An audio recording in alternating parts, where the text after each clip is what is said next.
Hindu Protestan. Protes mulu karena beda kan. Ya, jadi awal-awal saya kritis terhadap agama saya juga, kok Hindu ini beda-beda. Beda-beda. Jangankan yang jauh antara Bali dengan India, Bali dengan Tengger Jawa Timur itu beda. Bali dengan Lombok di NTB. Bedanya beda. itu di apa? Macam-macam. Dari mulai adat istiadat, ritualnya, tata caranya, banyak hal, banyak hal. Kalau Mbak Yuli tinggal di Harapan Indah, Bekasi. Zuhur berapa rakaat? 4, alhamdulillah sampai sama. sekarang. Dimanapun kita zuhur ya 4 di rakaat. Australia, Nggak ada yang mentang-mentang di Alaska, aduh dingin, kita 2 rakaat kalau zuhur nggak.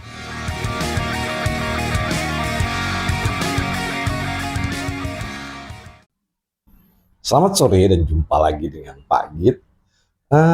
Setelah kita saksikan tadi ya itu katakanlah tadi namanya Ustadz Dewo gitu ya, itu bercerita kenapa dulu dia pindah dari Hindu gitu ya.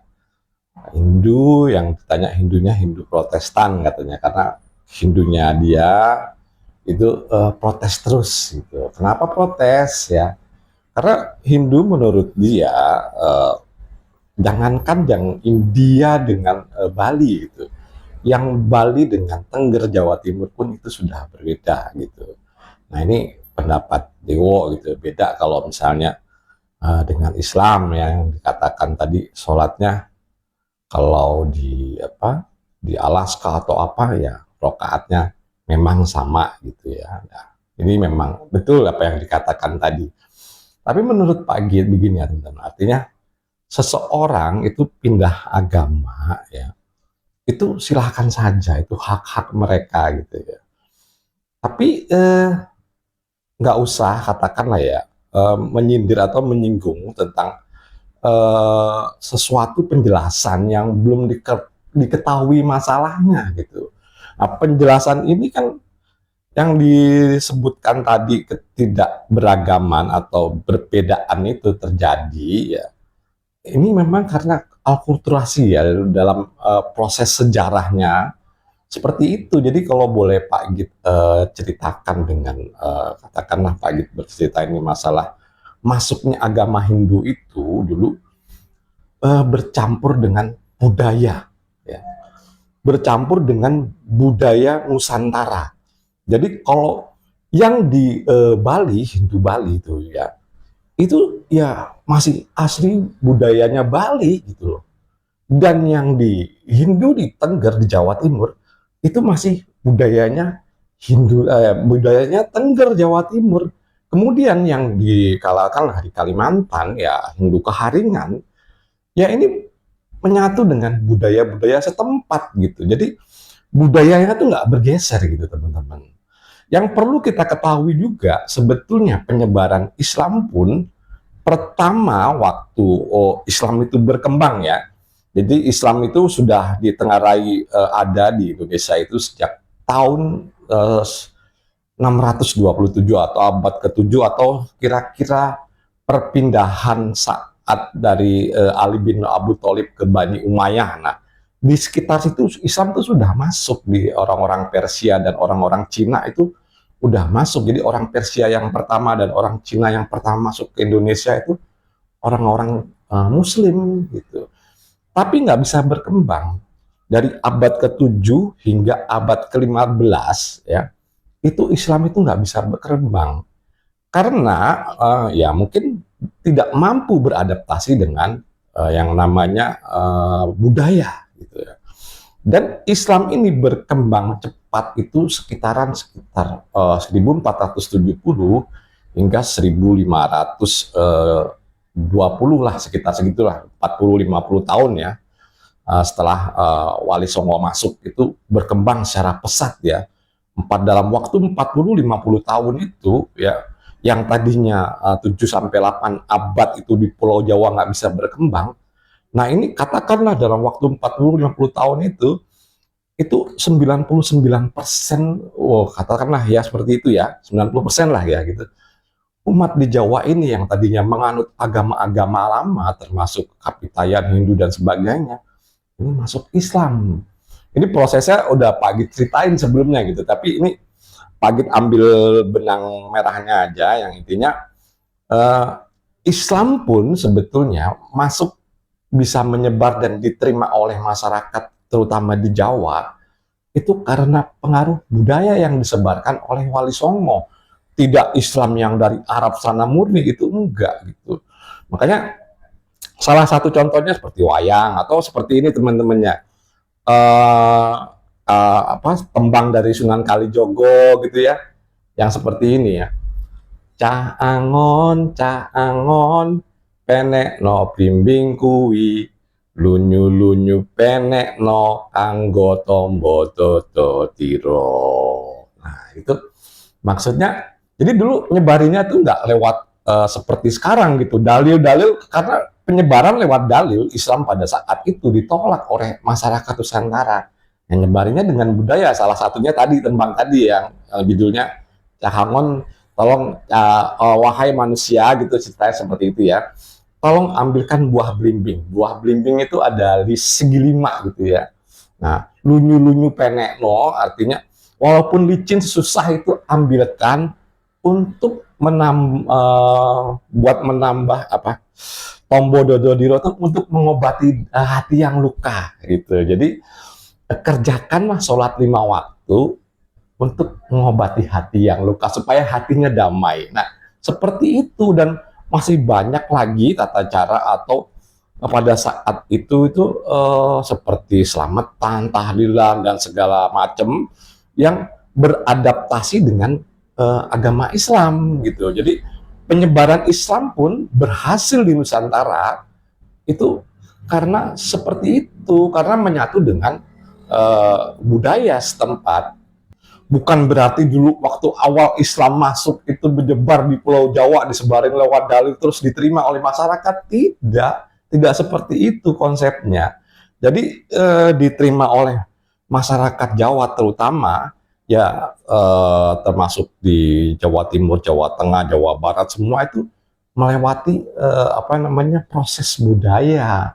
Jadi nggak begitu aja disulap pakai bahasa Arab mereka ikut, nggak begitu. Jadi malah peninggalan Wali Songo itu tidak ada satupun yang menggunakan bahasa Arab. Semuanya memakai huruf Jawa. Huruf Jawa kuno, itu peninggalannya Wali Songo itu huruf Jawa kuno. Maka akhirnya ya sekitar ulama-ulama fikih itu datang gitu ya. Kita orang-orang kita sudah mulai belajar fikih. Nah, ini malah kitab-kitab Wali Songo yang bertulisan Jawa tadi itu banyak dimusnahkan karena itu dianggap kafir gitu ya. Nah, baik, kita kembali ke masalah agama Hindu tadi ya. Ya seperti itulah sebetulnya kira-kira. Jadi proses suatu agama atau ini menurut penelitian dari Richard Dawkins itu seperti itu.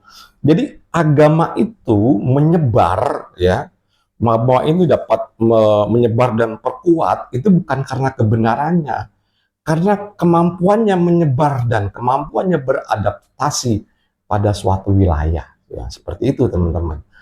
Jadi misalnya agama Hindu tadi yang diceritakan adalah berbeda-beda gitu ya, yang katakanlah di Jawa Timur, kemudian di Bali dan di India berbeda ya, karena konsepnya seperti itu, menyatu dengan budaya. Kenapa? Supaya mau bisa diterima. Jadi yang ada di Bali sekarang, kebudayaannya itu adalah kebudayaan asli dari Bali.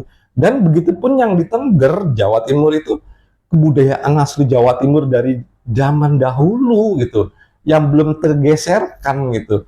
Yang sebetulnya juga di Islam pun sebetulnya ada gitu ya, sebetulnya seperti tahlilan gitu ya, kemudian selamatan, sedekah bumi, kemudian sekatenan. Itu adalah budaya-budaya Jawa dulu ya, yang tercampur dengan Islamisasi pada saat Wali Songo menyebarkan agama Islam gitu. Jadinya ini nggak bakal bisa dipisahkan gitu, karena orang setempat ya di suatu wilayah gitu ya, udah punya proses budaya yang lama, tiba-tiba dirubah gitu aja dengan yang baru tuh nggak bakal mungkin diterima gitu. Harus mendekati proses-proses budaya tersebut. Jadi Islam pun gitu itu nggak sama juga. Kalau boleh Pak Gid ambil dari hadis gitu ya, Islam itu terpecah menjadi 73 golongan dan hanya satu yang benar gitu. Itu kalau boleh mengambil dari hadis gitu. Jadi tidak seperti yang kita bayangkan gitu. Ada yang takbirnya orang Islam itu pakai Allahu Akbar, pakai diangkat, terus nggak pakai diangkat, terus ada yang pakai basmalah dikeraskan, ada yang tidak, ada yang pakai Al-Fatihah, ada yang tidak gitu. Nah, ini juga berbeda-beda dalam melakukan ritualnya gitu. Tapi kalau konsep apa namanya rokaatnya ya Pak Gid rasa sama kalau konsep rokaatnya, tapi ritualnya caranya juga berbeda-beda gitu. Sebetulnya kalau kita mau tarik sebuah benang merah gitu dalam sebuah ritual Islam atau katakan Hindu itu benang merahnya, sebenarnya juga intinya sama gitu ya. Artinya menyembah ke Tuhan yang Maha Esa gitu ya. Kemudian melakukan ritual dengan gaya mereka masing-masing. Yang jelas agama ini adalah agama yang berbeda agama. Maksudnya yang mempunyai konsep ketuhanan juga beda gitu ya. Kalau misalnya di Islam itu Allah gitu ya. Kemudian ada kata lain Maha Pencipta, Maha Pengasih, Maha Penyayang, Maha Besar, Maha Suci dan Maha segalanya gitu. Nah di Hindu juga sebetulnya ada gitu ya. Cuman konsepnya memang kalau dibilang oh sama tidak, tapi kalau dimirip-miripin ya agak bisa gitu ya. Katakanlah Sang Hyang Widi gitu yang Maha Tunggal, kemudian disebut Brahma, Wisnu, Siwa yang Maha Pencipta, Maha Pelestari, kemudian Maha Pemusnah gitu ya, dan Maha segalanya sebetulnya maha sama, manifestasinya sama sebetulnya. Mereka mempunyai konsep yang katakanlah mirip lah gitu ya, sebetulnya seperti itu teman-teman. Yang pada intinya kalau kita ambil benang merahnya gitu ya, yang maha tadi ini adalah satu gitu. Jadi cuman kalau di Hindu yang katakanlah yang Maha Pencipta gitu ya, digambarkan sebagai Brahma itu kan cuma sebagai gambaran saja, sebagai lambang gitu, bukan bentuk yang sesungguhnya gitu. Kalau bentuk yang sesungguhnya ya katakanlah seperti cahaya lah, seperti itu. Jadi nggak bisa digambarkan sebetulnya. Atau Wisnu yang maha menjaga atau maha melestarikan gitu ya.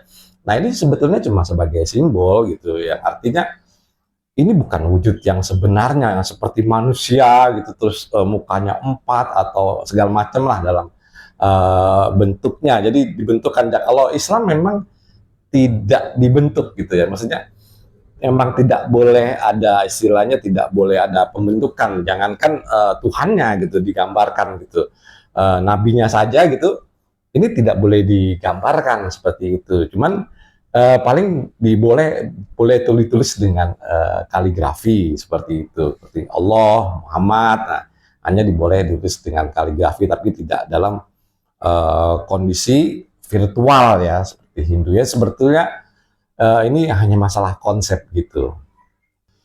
Baik, gini jadi teman-teman ya, sebetulnya permasalahan ini soal beda dan segala macamnya kalau kita lihat dari segala dari unsur sejarah maksud Pak Gid, Islam yang ada misalnya di Padang dengan di Jawa atau di tempat yang lain itu beda gitu. Misalnya begini ya, pengucapan Alhamdulillah orang Jawa itu kata lidahnya lidah Jawa ya. Itu teman-teman tahu lah kalau yang masih Jawa banget gitu ngucapin Alhamdulillah itu Alhamdulillah gitu. Jadi intinya yaitu Islam dan Hindu katakannya yang dipermasalahkan itu tadi ada yang ada di Indonesia pun semuanya itu apa istilahnya bercampur atau alkulturasi dengan budaya setempat gitu.